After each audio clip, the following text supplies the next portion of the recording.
కథ ఆవుకు సీమంతం. రచయిత్రి శ్రీమతి నంద్యాల సుధామణి. స్వరం నాగమౌనిక. సంచిక.comలో ప్రచురితమైన ఈ కథ మీకోసం. పండుగలప్పుడు మాకందరికీ బట్టలు కొనాలంటే పెద్ద అవస్థగా ఉండేది అమ్మకు. మా ఊళ్ళోని కోమట్ల బజార్లోని బట్టల అంగలకు పోయేది కాదమ్మ మొదట్లో. ఆ కాలంలో చాలా మంది ఆడవాళ్లు ఇంటి నుంచి బయటకు వచ్చేవారే కాదు. అందుకే వాళ్ళకు షాపింగ్లు, సెలక్షన్స్ ఏమీ తెలిసేవి కాదు. మగవాళ్లు సంవత్సరానికి ఒకసారి ఉగాది పండుగ ముందర తమకు నచ్చిన బట్టలు కొని పడేసేవారు. పెద్ద తాను కొనేసి ఆడపిల్లలందరికీ 4-5 జతలు ఒకే రకం లంగాలు, జాకెట్లు కుట్టించేవారు. బట్టలు కట్టుకోవడం ముఖ్యం, షోకులేమీ అవసరం లేదు. ఏ రంగైతేనేమి, ఏ డిజైన్ అయితేనేమి, మగవాళ్లు తెల్లటి బట్టలే రోజు తొడుక్కోవడం లేదా అన్న కాలం చెల్లినా అర్ధరహితమైన మొండి లాజిక్తో అందరికీ ఒకే రకం బట్టలు తెచ్చిపడేసేవారు. మరి మగవాళ్ళ పనులు ఇట్లనే కదా ఉంటాయి. వాళ్లకు సున్నిత భావాలు ఎక్కడి నుంచి వస్తాయి? మగపిల్లలకైనా అంతే. ఒకే రంగు తాను కొని అందరికీ అవే 4 కుట్టించేవారు. పెద్దవాళ్లకైతే మగవాళ్లకు తెల్లటి పంచెలు, తెల్లటి జుబ్బాలకు తగినంత పాప్లిన్ లేదా ఖాదీ గుడ్డ, ఆడవాళ్లకు తలో 4 చీరలు, ఒకే రంగు కాకపోయినా దాదాపు ఒకేలాంటివి కొనిపడేసేవారు. వాటినే ఎంతో అపురూపంగా కట్టుకునేవారు పాపం ఆనాటి పిల్లలు, పెద్దలు, ఆడ మగ అందరూ. అటువంటి రోజులవి. మా అమ్మ ఆ కాలంలో ఒక అడుగు ముందు నడిచే మనిషి. అన్నీ పద్ధతిగా తన ప్లాన్ ప్రకారం ఉండేలా చూస్తుంది. చక్కటి రంగులు, ప్రింట్లు ఉన్న బట్టలు ఎంపిక చేస్తుంది. పిచ్చి చాదస్తాలు ఉండేవి కాదు. పైగా 5వ క్లాస్ దాకా చదువుకుంది కూడాను. అంతేనా, నాయన దగ్గర ఇంగ్లీష్ నేర్చుకుని ఇంగ్లీష్లో వచ్చే జాబులు చదివేది కూడా. అమ్మ, పెద్దమ్మ ఇద్దరూ హిందీ కూడా నేర్చుకున్నారు కొంతవరకు. మదరాసు కల్చరు ఎంతో కొంత వంట పట్టించుకున్న అప్పటి ఆధునిక మహిళ మరి. అయినా పల్లెటూరి పద్ధతుల ప్రకారమే నడిచేది. ఉన్నది పల్లెటూరు గనక. అమ్మ అయితే వీధిలోకి పోనే పోదు. అంగడికి పోయి బట్టలు తెచ్చుకునే అలవాటు లేనే లేదు. నాయనకైతే బట్టల సెలక్షనే తెలీదు. అలాంటి పనులు చక్కబెట్టే నేర్పు లేదు. అందుకే నాయన ఎవరైనా మనిషితో చెప్పి పంపితే అంగడి వాళ్లే చీరలు, బట్టలు మూటలు కట్టి పంపేవారు. అందులో నుంచి నచ్చినవి తీసుకోవాలా అంతే. లేదంటే ఇంటి ముందుకు వచ్చే బట్టలు అమ్మే వాళ్ళ దగ్గర కొనుక్కోవాలా. వాళ్ల దగ్గర మోసాలు బాగా జరుగుతాయనే భయంతో ఎక్కువ కొనేది కాదు అమ్మ. లేదంటే కర్నూలుకో, నంద్యాలకో పోయి తెచ్చుకోవాలా. అది పెళ్లిళ్ళు, పేరంటాలప్పుడు తప్ప అన్ని వేళలా అసాధ్యం. అమ్మకు ఆ అంగడి వాళ్ళు పంపిన కొన్ని బట్టల్లో నుంచి ఇంతమంది ఆడపిల్లలకు, మగపిల్లలకు బట్టలు సెలెక్ట్ చేసుకోవడం చాలా కష్టంగా అనిపించేది. అట్లా అని అంగట్లోని బట్టలన్నీ కూడా మూటలు కట్టి పంపలేరు కదా అంగడి వాళ్ళు. పైగా మంచివన్నీ అంగట్లోనే ఉంచుకుని అమ్ముడు పోనివి, పనికి మాలినవి మూటలు కట్టి పంపుతారని అమ్మకు ప్రగాఢ విశ్వాసం.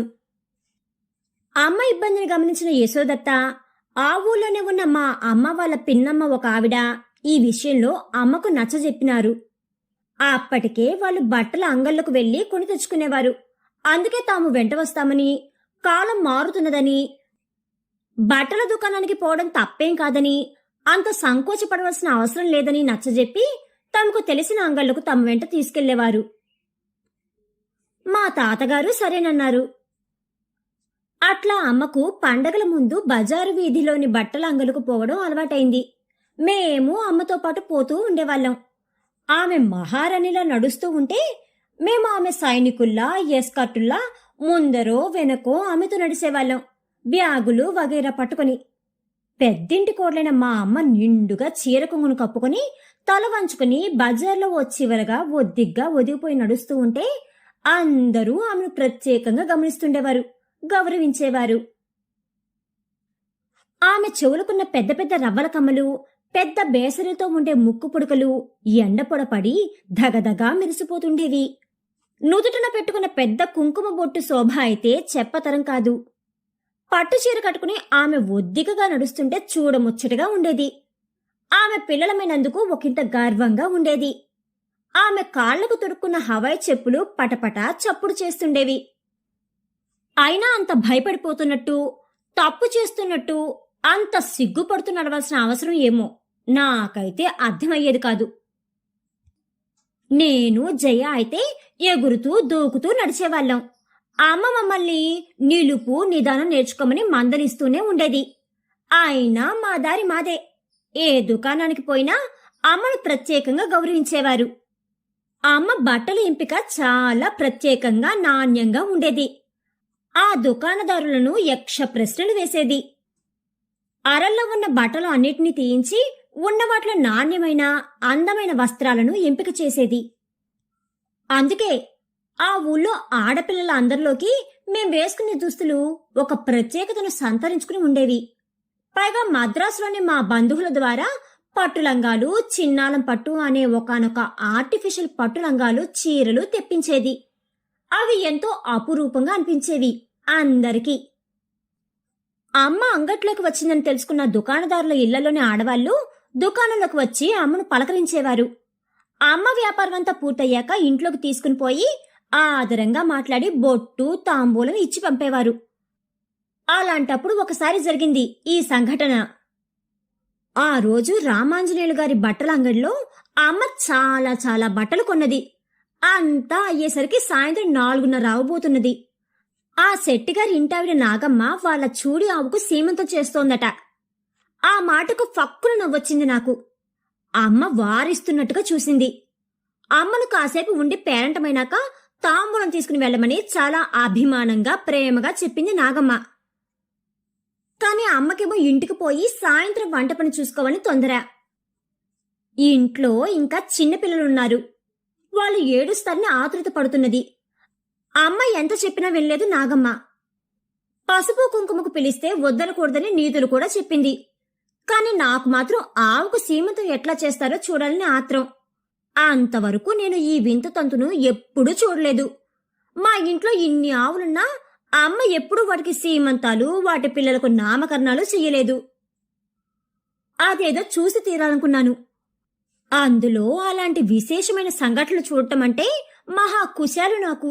ఒక్కరోజు భోజనాలు ఆలస్యమైతే ఏమవుతుందిలే అమ్మా, పెద్దమ్మ చూసుకుంటుందిలే, చూసే పోదాం, నేను ఎప్పుడూ ఆవు సీమంతం చూడలేదు అని నచ్చజెప్పాను. ఆ కోమట్లావిడ నాగమ్మ కూడా, అమ్మా పెద్ద ముత్తైదువ్వు, కడుపు నిండా పిల్లలను కన్నా దొడ్డ ఇల్లాలివి, అనుకోకుండా వచ్చినావు లచ్చిందేవి మాదిరిగా, పేరంటం చూసిపోమ్మా అని బతిమాలుకుంది. అయితే అమ్మా, అయితే త్వరగా కానిండమ్మా, నాకు శానా పనుంది ఇంట్లో అని చెప్పింది తప్పించుకోలేక.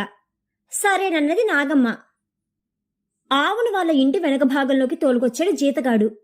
అక్కడున్న అరుగుల మీద కూర్చున్నారు కొందరు పెద్దవాళ్లు. మేమంతా ఆవు చుట్టూ నిలుచుకున్నాము. దానికి స్నానం చేయించి కాళ్లకు, మొహానికి, శరీరానికి పసుపు రాసి కుంకుమ బొట్లు పెట్టింది నాగమ్మ. ఆవు వీపు మీద పసుపు పచ్చని కొత్త పట్టు చీర ఎర్రంచు ఉన్నది. 4 మడతలతో కప్పి 2 రవిక గుడ్డలు కూడా చీరపై పరిచింది. మెడలో పూలదండ వేసింది. కొమ్ములకు పసుపు కుంకుమ పెట్టి గాజులు తొడిగి పూలదండ చుట్టింది. మెడకు గంధం పూసింది. దాని ఒంటి మీద అక్కడక్కడ గంధంలో చేయి అద్దుకుని అచ్చులు వేసింది. వాటిపై కుంకుమ బొట్లు పెట్టింది. పేరంటానికి వచ్చిన చుట్టుపక్కల పిల్లలు అందరూ ఆవు చుట్టూ చుట్టుకున్నారు. వింతగా చూస్తూ గలగలా మాట్లాడుకుంటూ ఉన్నారు. అక్కడే తులసి కోట దగ్గర దీపం పెట్టి తమలపాకులో పసుపు వినాయకుడిని చేసి పూజ చేసింది నాగమ్మ. ఆవుకు కూడా పూజ చేసింది. లోపలే ఏవో మంత్రాలు చదువుతున్నది. ఆవుకు తినడానికి బియ్యం, బెల్లం, 2 కజ్జికాయలు ఇంకా ఏవేవో పెట్టింది. అరిటాకుతో పాటే అన్నీ తినేసింది ఆవు. బకెట్లో నీళ్లు పెడితే తాగేసింది. అప్పటికే ఆవు ఇంత జనాన్ని చూసి బెదిరిపోతున్నది. పిచ్చి మొద్దు, దానికి సీమంతం గీమంతం అంటే ఏం అర్థమే చేస్తుంది గనుక నాగమ్మ అరటి పండ్లు పెట్టి తాంబూలం పల్లెంలో పెట్టింది ఆవుకు. ఆవు ఆత్రమాత్రంగా తమలపాకులు, అరటి పండ్లు అన్నీ తినేసింది. నాగమ్మ గోవుల పాట అందుకుంది. ఎలాగో ఓర్చుకుంది గోమాత. కౌసల్యవేవిళ్ల పాట పాడింది నాగమ్మ. ఎలాగో తట్టుకుంది గోమాత. తర్వాత సీతమ్మ సీమంతం పాట మొదలుపెట్టింది.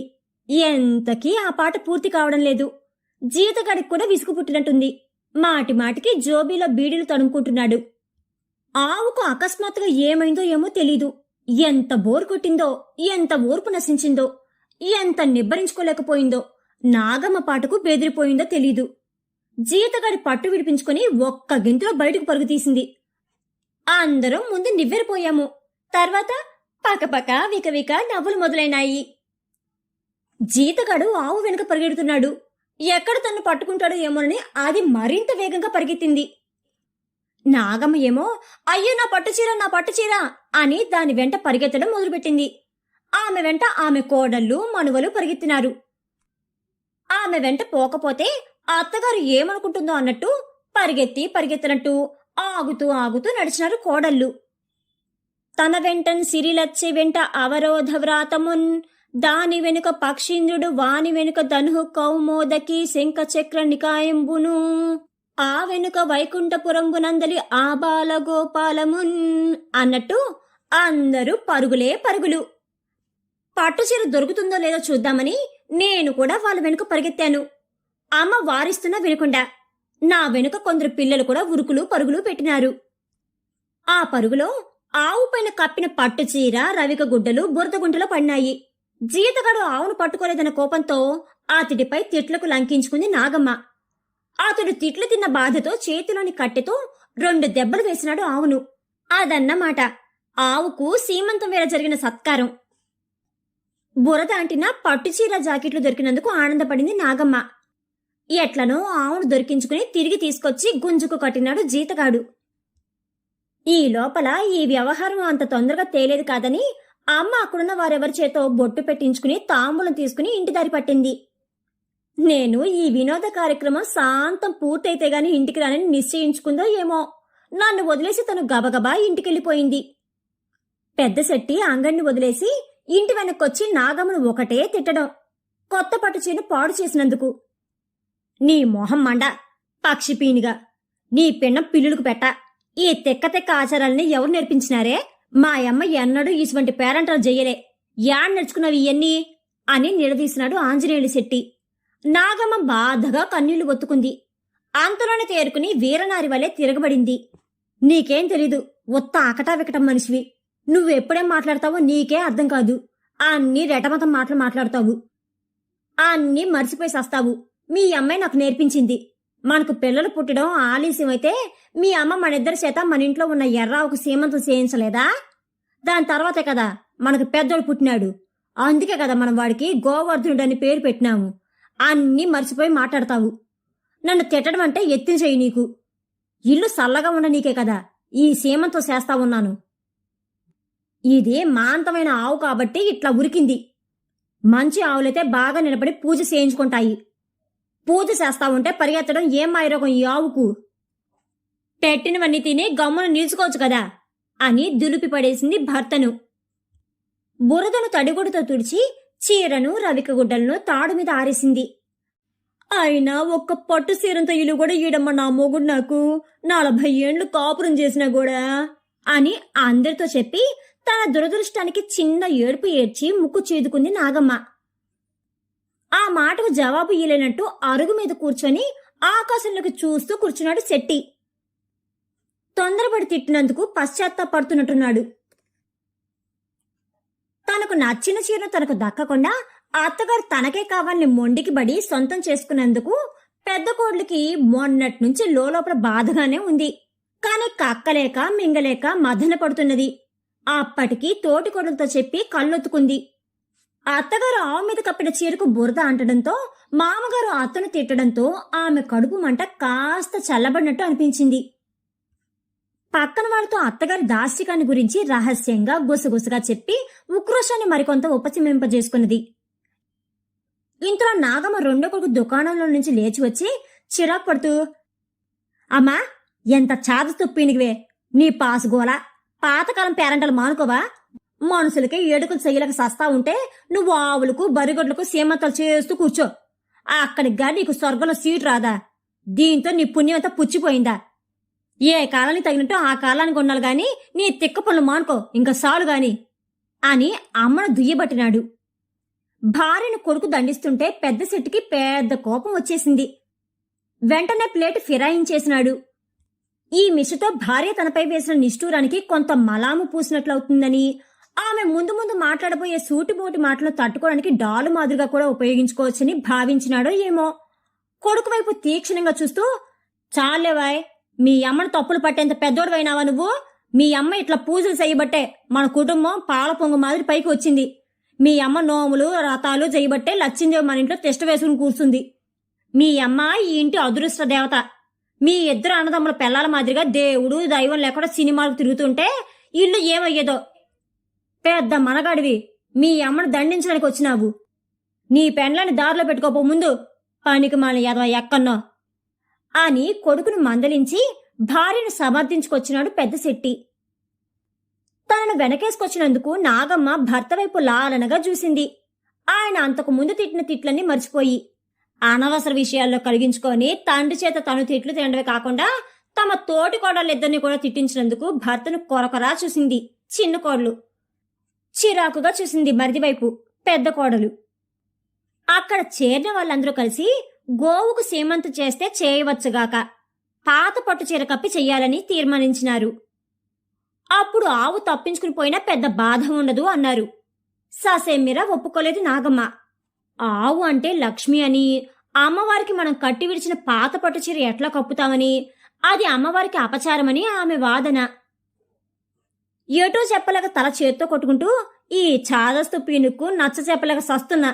నీకెప్పటికి బుద్ధొస్తుందో గోడ్ల పక్షి, ఇదంతా నా కర్మ అని ఆంగలార్చుతూ అంగట్లోకి నడిచినాడు పెద్ద శెట్టి. ఆయనను అనుసరించినాడు చిన్న కొడుకు చిన్నబోయిన మొహంతో. తండ్రితో తీట్లు తిన్నాడు కదా మరి. వాళ్ళ వైపు చూసి, వీళ్ళింతే, సచ్చినా మార్రు, మంచికి పోతే చెడు ఎదురైందని ఊరికినే చెప్పినారా అన్నట్టు విసుగ్గా చూసింది నాగమ్మ. అమ్మ మొండి పట్టుదల పెద్ద కొడుకు తెలుసు. పూజల విషయంలో ఆమెను ఎదిరించి గెలవలేమని నిలవలేమని తెలుసు. అందుకే ఆ సీన్లోకి ఎంట్రీ ఇవ్వకుండా ఒక్కసారి తొంగి చూసి కళ్ళతోనే సీన్ అంతా ఆకలింపజేసుకుని తప్పించుకు తిరుగువాడు ధన్యుడు అనుకుని వెళ్లిపోయి బుద్ధిగా దుకాణంలో వ్యాపారం చూసుకుంటున్నాడు పెద్ద కొడుకు. కోడళ్ళిద్దరూ అత్తగారి మొండి పట్టుకు విసుకుపోయినట్టు మొహమొహాలు చూసుకున్నారు. మౌన భాషలేవో నడిచినాయి వారిద్దరి మధ్య. కళ్ళతో మాట్లాడుకోవడం అంటే ఏమిటో అక్కడ వాళ్ళను చూసి తెలుసుకున్నాను నేను. తొందరగా నీ పూజ ఎందుకు కాని తల్లి, నేను ఇంటికి పోవాలా అన్నాడు జీతగాడు. అతన్ని కళ్ళు దుకాణం పిలుస్తున్నది మరి. బిత్తర చూపులు చూస్తున్నది గోమాత గుంజ చుట్టూ తిరుగుతూ. తిరిగి పుస్తకం పట్టుకుని సీతమ్మ సీమంతం పాట పూర్తి చేసే పనిలో పడింది నాగమ్మ. పెద్ద కోడలు వచ్చిన వాళ్ళందరికీ బొట్టు పెట్టి తాంబూలాలు ఇచ్చి పంపింది. అందరూ నాగమ్మ చాదస్తాన్ని గురించి రకరకాలుగా మాట్లాడుకుంటూ ఇళ్లకు వెళ్లిపోయినారు. చివరగా ప్రదక్షిణ నమస్కారాలతో ఎట్లాగో ఆవు సీమంతం పేరంటం ముగిసింది. నాగమ్మ అరుగు మీద స్తంభాన్ని ఆనుకుని కూర్చొని విశ్రాంతి తీసుకుంటున్నది. ఈ ప్రహసనమంతా కల్లారా చూసి వాళ్ళు పడ్డ గొడవనంతా చెవులారా విన్నాక శాంతించిన మనసుతో కడుపు నిండిన ఫీలింగ్తో రేపొద్దున బడిలో నా స్నేహితురాలకు ఈ సంఘటన ఎలా వర్ణించి చెప్పాలనో మనసులో నెమరేసుకుంటూ లోపలే పక్కపక్క నవ్వేసుకుంటూ ఇంటి దారి పట్టినాను నేను. తాంబూలలో ఇచ్చిన సాతాలించిన శనగలను నోట్లో వేసుకుంటూ. నా వెనుకనే అమ్మ కొన్న బట్టల మూటను నెత్తిన పెట్టుకుని శెట్టిగారి పనివాడు ఉస్మాన్ మా ఇంటికొచ్చి బట్టల మూట అప్పజెప్పి వెళ్లిపోయినాడు. పెద్దమ్మ పెరటి వాకిట్లో కూర్చొని చిక్కుడుకాయలు ఒలుచుకుంటూ ఉంది. నేను పోయి పక్కన కూర్చొని శెట్టిగారింట్లో జరిగిన విశేషాలన్నీ పూసలో దారం ఎక్కించినట్టు చెప్పినాను. పెద్దమ్మ పక్కపక్క నవ్వడం. ఆవుకు సీమంతమేమో గాని బడుతు పూజ బాగానే చేయించిందే నాగమ్మ. తాను కూడా అందరి చేత తిట్లు తినిందే పాపం అని తలుచుకుని నవ్వింది. అమ్మ పులుసులోకి ఘాటైన తిరగమూత పెట్టి నా వైపు కొరకొరా చూసింది. నీ అంత అధిక ప్రసంగి పిల్లను నేనెక్కడ చూడలేదే, నీ పని చెప్తానుండు అని ఇంకా ఏదో గొనుక్కుంటూ ఉంది. శుక్రవారం తలంటేటప్పుడు నా పని పడుతుందేమో, అయినా అప్పటికి మర్చిపోతుందిలే అని నేను లక్ష్య పెట్టలేదు. నా వల్ల ఆ పేరెంటంలో అంతసేపు కూర్చోవలసి వచ్చిందని కోపమేమో మరి. నా మాటలు విని పెద్దమ్మ నవ్వడంతో నాకు బాగా ఆనందం వేసింది. నాకేదో గొప్పదనం వచ్చిన ఫీలింగ్, అదొక విధమైన తృప్తి కలిగింది. నా కడుపులోని సమాచార భారం కాస్త తగ్గినట్లనిపించింది. కానీ నా స్నేహితురాలకు కూడా చెప్పి వాళ్ళను కూడా నవ్వించాలనిపించి బయటకు పరిగెత్తినాను. ఆటలు అయిపోయి ఇళ్లకు పోతున్న వాళ్ళను ఆపి ఆవు సీమంతో కథంతా వివరించినాను. అందరూ నవ్వడమే. ఆ విధంగా నాకు కాస్త కడుపు బురం తగ్గింది. ఆ రోజు మంచి హాస్య సన్నివేశాన్ని చూసినందుకు ఆనందిస్తూ ఆ రాత్రి హాయిగా నిద్రపోయినాను. మరుసటి రోజు బల్లో అందరికీ రక్తి కట్టించేటట్టుగా ఎట్లా చెప్పాలనో ఆలోచించుకుంటూ రిహార్సల్స్ చేసుకుంటూ నిద్రలోకి జారుకున్నాను. రాత్రంతా ఆవు సీమంతం గురించిన కలలే. అయితే సీమంతం వేళ ఆవుకు కొత్త పట్టు చీర కట్టాలనా, పాత పట్టు చీర అయినా పర్వాలేదా అన్న సందేహానికి మాత్రం నా మనసుకు సరైన సమాధానం దొరకలేదు. కథ కంచికి మనం ఇంటికి రచయిత్రి నంద్యాల సుధామణి గారిచే రచించబడి సంచిక.com లో ప్రచురితమైన ఆవుకు సీమంతం అనే ఈ కథ కనుక మీకు నచ్చినట్లయితే please like, share and subscribe to our channel.